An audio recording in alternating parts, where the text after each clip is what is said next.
Hello, my name is Guangyuan Li, and I'm in your group with Fan Wei Zeng. Today we're going to talk about should college players be allowed to unionize, and our special interest group is the Northwestern football player number 1. In this video, Fan Wei is going to have an introduction of the background information and argument, and I will cover the economic principles and the conclusion. So let's get Fan Wei started. Inception in 1906, the NCAA has continued to prohibit payments advances to athletes despite civil groups' economic dynamics and advocacies.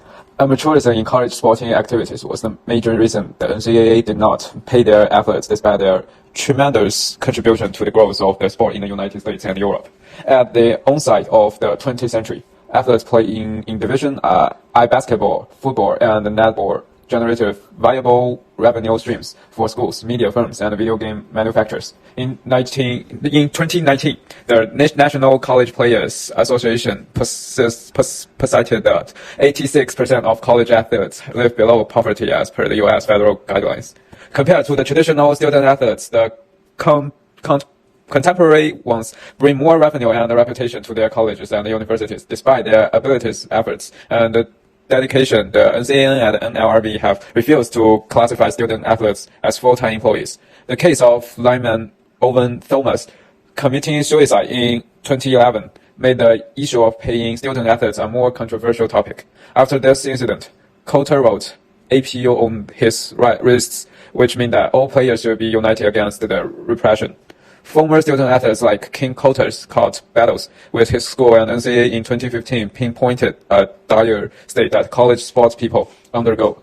Backed by other Northwestern students and former UCLA linebacker, Coulter and other plaintiffs submitted a form to the NLRB demanding full union representation.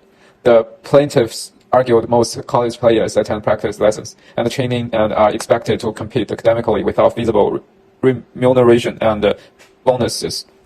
Northwestern Wildcats are just like any employees who have social and private lives.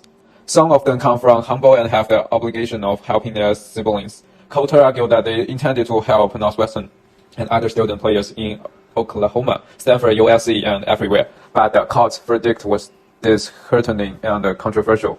Coulter alluded that NCAA was acting as a dictator with no aim of representing them. Coulter's aim of unionizing student athletes received a major blow in 2015 as the NCAA claimed that student athletes are not employees and are not recognized by the Federal Act.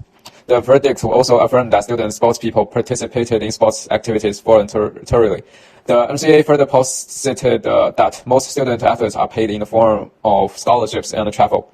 Northwestern sports representatives also cemented the NCAA verdict by claiming that student athletes are not full-time workers, and collective bargaining approach should not have been used by Coulter and others. In the forthcoming year, Coulter and Humer formed the College Athletes Player Association, which aimed at advocating and championing the rights of student athletes in terms of better scholarships terms and medical protections. In addition, CAPA's short-term and long-term aspirations were to champion the creation of a multi-year scholarship to protect student athletes with injuries. In the end, Coulter's demands for unionizing student athletes never won. Coach Pat Fitzgerald rallied part of his players to sign against Coulter's demand. In the long run, the Northwestern University won, while NCAA posited that student athletes are not employees as per policies and the Federal Employment Act. Based on Coulter and CAPA's demands, the issue of paying and unionizing student athletes will remain controversial in the long run. The NCAA and the U.S. sports agencies should revise their policies regarding paying and unionizing student athletes. Like any other full-time employee, student athletes spend at least 40 hours a week training and participating in diverse sporting activities that generate revenue for colleges and universities. According to FIFA, student sports people in America and Europe play an integral role in stimulating economic prosperity and gross domestic product. Like any other human, pay motivates and fosters the moral of student athletes, hence bringing about college reputation and growth. Therefore, the NCAA needs to pay college athletes as it positively impacts the future. Cases of student athletes, the suicides, court rhetorics, academic failure, and mental health disorders will be mitigated. This elevates college sporting activities and their reputations, translating into national income growth. In addition, elite sports athletes in other developing countries will become attracted to join NCAA colleges and universities due to the available healthy pay and subsequent compensations.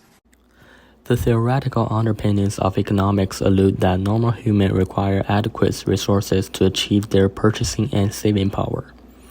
As described by Maslow's hierarchy of needs, people are satisfied when all their needs are met consistently.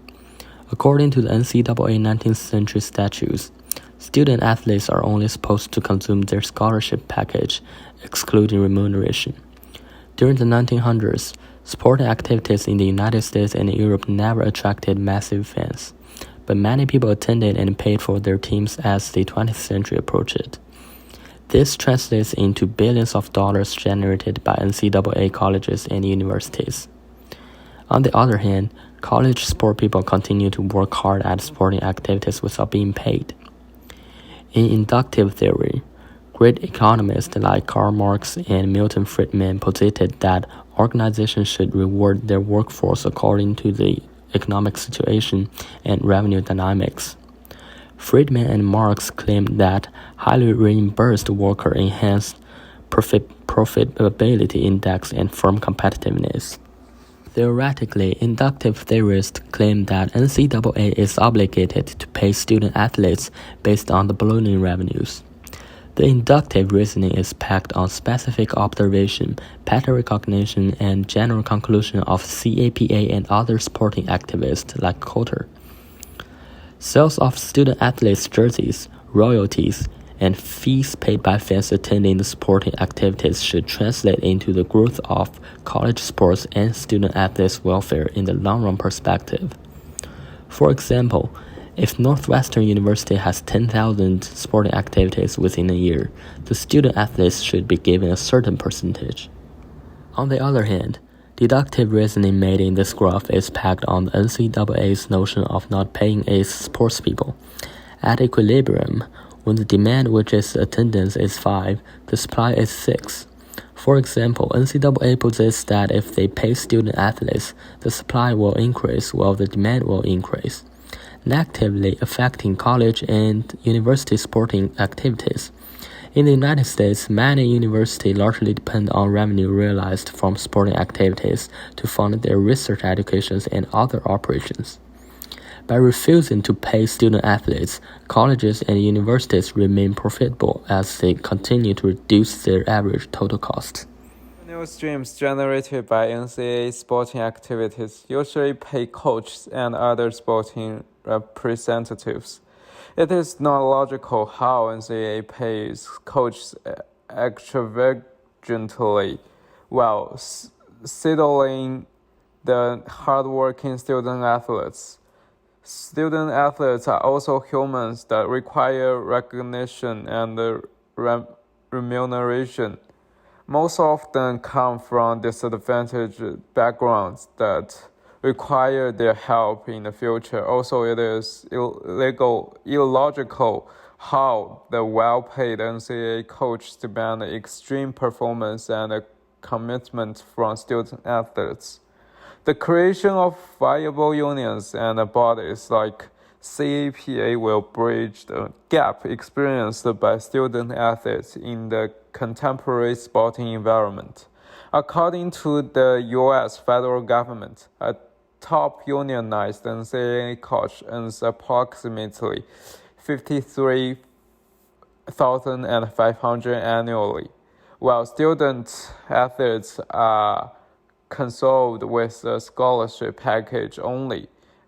Inductive theorists claim that U.S. colleges and universities make over $18 billion annually, and it's hypothetically wrong not to pay student athletes. On the other hand, deductive reasoning claims that paying student athletes will result in elevated ATC and demand in the long run.